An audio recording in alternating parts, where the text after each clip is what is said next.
Hello guys! I'm hoping that this is working. Having a few issues today. I wanted to do the third part in the Get Your Belt On series, just talking about vowel shaping. So the way that you change the different parts of the vocal tract, your soft palate, your tongue, your jaw, your lips, all of that makes a really big difference. And one of the things that I find happens when people are trying to belt and why they tend to strain and push is because they feel like the sound is stuck in the back of their throat and they're aiming for forward placement or for the sound to feel like it's coming straight out the front of the face rather than getting stuck back in here.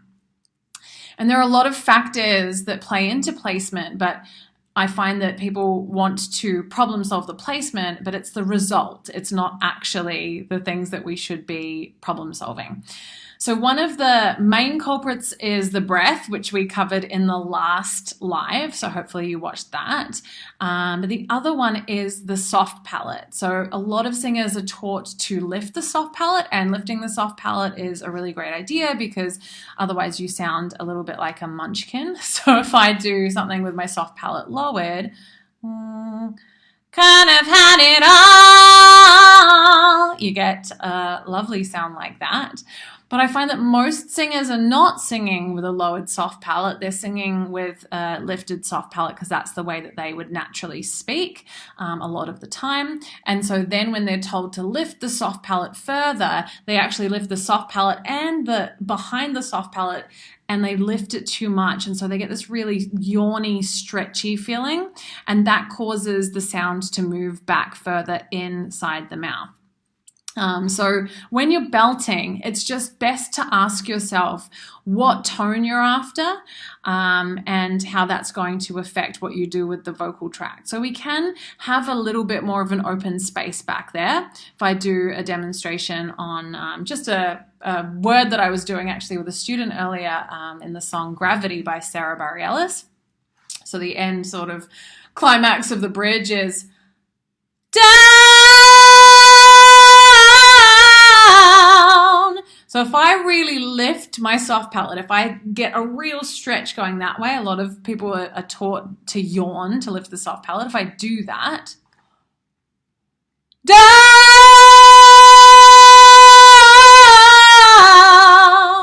you can hear that my sound gets a little bit swallowed, a little bit stuck, and I can feel a tickle in my throat. We don't want tickles, kiddos. Tickle is like the precursor to real strain. So if you're getting tickling on any of your belt stuff, it's definitely a warning sign, right? You don't want to have that happening.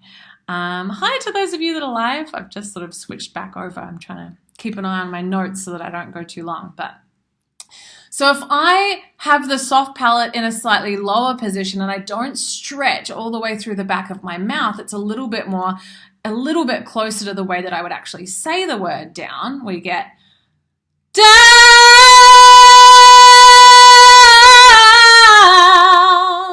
which to me is more comfortable, and it also feels like it's focused at the front of my face, or it has forward placement there.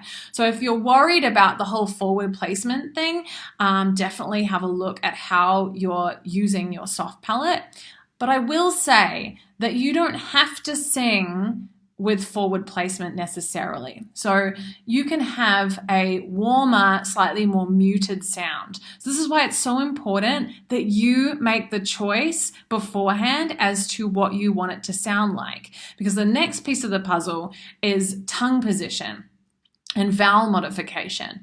So I can pronounce the word down in a couple of different ways. I can say down, I can say down, I can say down. There's so many different positions. I'm just changing my tongue to make that happen. And they give off different qualities even when I'm speaking to you. And so if I have my tongue in a flat tongue position and I do that same note, down,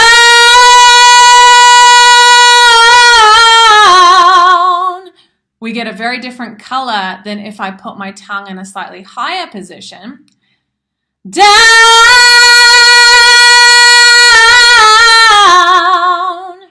And neither is right or wrong, but the problem comes when you're wanting one or the other and you're not using your tongue in the right way to get that tone color, and so you're trying to force it in other ways.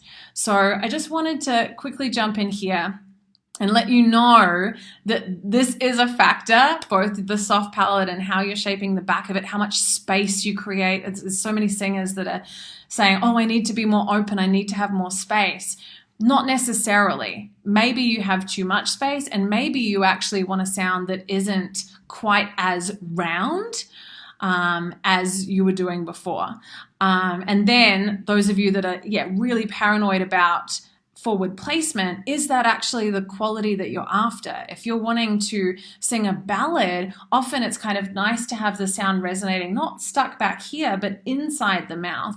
And so we might not use the same vowel modifications that we would for something that is a little bit brighter, like pop or jazz hands kind of musical theater. So just get really clear on what you're wanting to do, and then you can learn about how the vowel shaping and the vowel modification can actually help you with that. So that's going to take that strain out that is really wrestling with the shape that you've created to get something completely different. So I hope that that was helpful. Please leave any comments or questions below.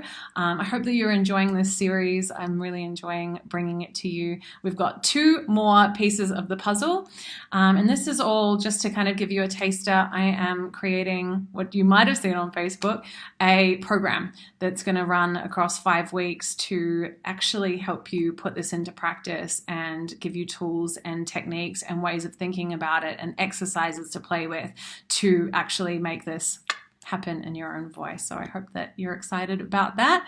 But yeah, any questions, leave them below. Awesome. See you guys.